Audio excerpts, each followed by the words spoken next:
Pernahkah Anda dikecewakan begitu dalam oleh seorang yang Anda kasihi, sehingga rasanya jauh lebih mudah untuk memutuskan hubungan daripada harus memperbaikinya? Dalam dunia bisnis atau profesional, rekan yang merugikan atau toksik beracun biasanya akan langsung disingkirkan. Namun, bagaimana jika itu terjadi di dalam gereja? Paulus menghadapi penolakan dan serangan pribadi yang luar biasa dari jemaat Korintus sendiri. Tetapi alih-alih menghancurkan mereka dengan otoritas rasulinya, ia memilih jalan yang jauh lebih berat, jalan kasih yang rentan dan penuh air mata. Ayat inti kita pekan ini dalam 2 Korintus 2 ayat 4 menyingkapkan hati sang rasul. Aku menulis kepada kamu dengan hati yang sangat cemas dan sesak, dan dengan mencucurkan banyak air mata, bukan supaya kamu bersedih hati, tetapi supaya kamu tahu betapa besarnya kasihku kepada kamu semua.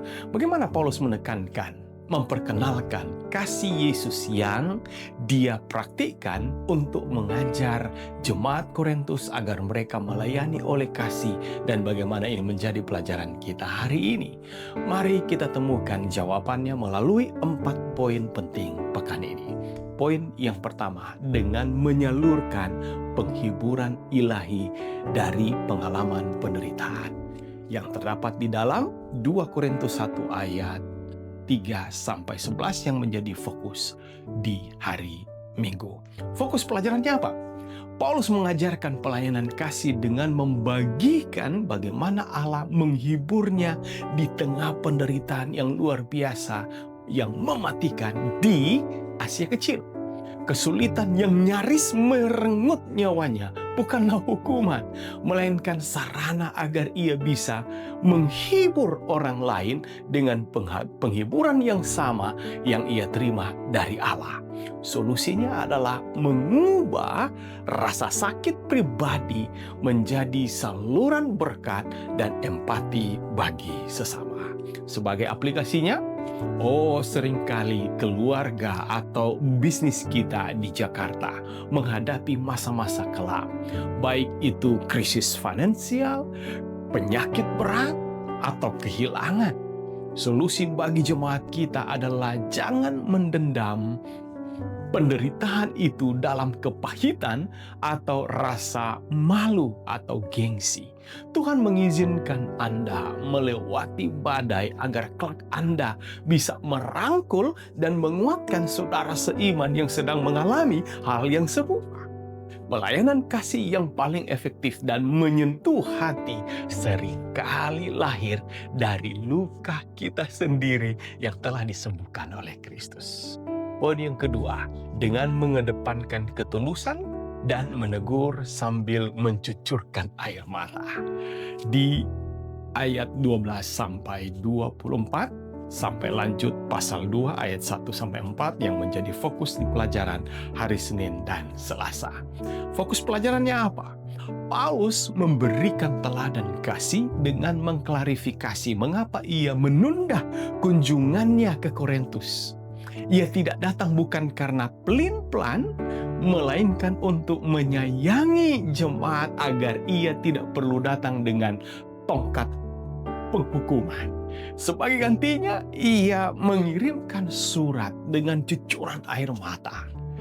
Solusinya adalah mendisiplin atau menegur bukan untuk menghancurkan, membalas dendam atau mempermalukan, melainkan murni untuk menunjukkan betapa besarnya kasih Paulus kepada jemaat itu. Aplikasinya, dalam interaksi sosial kita, menegur seseorang seringkali dihindari karena takut merusak hubungan persahabatan atau koneksi. Solusinya adalah menegur dengan hati yang hancur, bukan dengan arogansi atau amarah. Dan jika sebagai orang tua, Pemimpin gereja, sahabat di jemaat kita harus menegur seseorang yang berbuat salah. Lakukanlah dengan doa dan empati. Disiplin yang digerakkan oleh kasih akan memenangkan hati yang keras, sementara teguran yang dingin hanya akan melahirkan pemberontak. Poin yang ketiga, dengan memberikan pengampunan agar setan tidak mendapat keuntungan. Pasal 2 di ayat 5-11 yang menjadi fokus di pelajaran hari Rabu. Fokus pelajarannya apa? Paulus menasihati jemaat untuk memaafkan dan menghibur anggota yang sebelumnya telah didisiplin secara gerejawi dan kini telah bertobat. Jika gereja menahan pengampunan terlalu lama, orang tersebut akan binasa dalam kesedihan yang terlampau berat, dan setan akan mengambil keuntungan dari perpecahan itu. Solusinya adalah agar meneguhkan kembali kasih mereka secara umum publik kepada orang-orang yang bertobat agar persatuan gereja terjaga. Aplikasinya untuk jemaat kita. Sangat mudah bagi kita untuk memberi label permanen atau terus menjauhi orang yang pernah jatuh dalam skandal moral atau kesalahan fatal, bahkan setelah mereka bertobat. Bagi jemaat kita, solusinya adalah menjadi komunitas restoratif yang memulihkan. Jangan biarkan gereja menjadi pengadilan tanpa ampun. Saat seseorang sungguh-sungguh berbalik dari dosanya, rangkul kembali dan pulihkan martabatnya. Pengampunan sejati adalah senjata terkuat untuk menutup pintu bagi tipu muslihat iblis. Poin yang keempat terakhir, dengan menjadi keharuman Kristus melalui kehidupan yang berintegritas. Ayat 12-17 fokus di hari Kamis. Fokus pelajarannya adalah Paulus menggambarkan pelayanan kasih layaknya pawai kemenangan, di mana umat Tuhan menyebarkan bau harum pengenalan akan Kristus di mana-mana. Bagi mereka yang diselamatkan, itu adalah bau kehidupan rohani. Bagi yang menolak, itu adalah bau kematian. Jadi solusinya adalah melayani dengan integritas murni di hadapan Allah, berbicara mewakili Kristus, bukan untuk mencari keuntungan layaknya pedagang firman palsu, melainkan memancarkan kebenaran sejati. Aplikasinya untuk jemaat kita.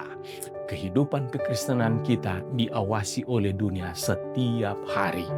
Di tempat kerja, di lingkungan bisnis, atau di pergaulan sosial, kehadiran kita, saudara dan saya, harus membawa atmosfer yang berbeda. Jadi solusinya adalah pancarkan keharuman Kristus melalui kejujuran kita dalam berbisnis, belas kasihan kepada sesama, dan kesetiaan kita pada firman Tuhan. Biarlah orang-orang di sekitar kita ditarik kepada Yesus melalui cara hidup kita. Pelayanan kasih yang paling meyakinkan adalah kehidupan yang telah diubahkan. Sebagai kesimpulan, Paulus membuktikan bahwa pelayanan sejati bukanlah tentang mendominasi atau mencari panggung, melainkan tentang menghibur yang terluka, menegur dengan air mata kasih, memulihkan mereka yang bertobat, dan memancarkan keharuman Kristus dalam segala hal. Sudahkah pelayanan dan hidup kita digerakkan sepenuhnya oleh kasih? Kiranya melalui pelajaran ini boleh memberkati kita semuanya.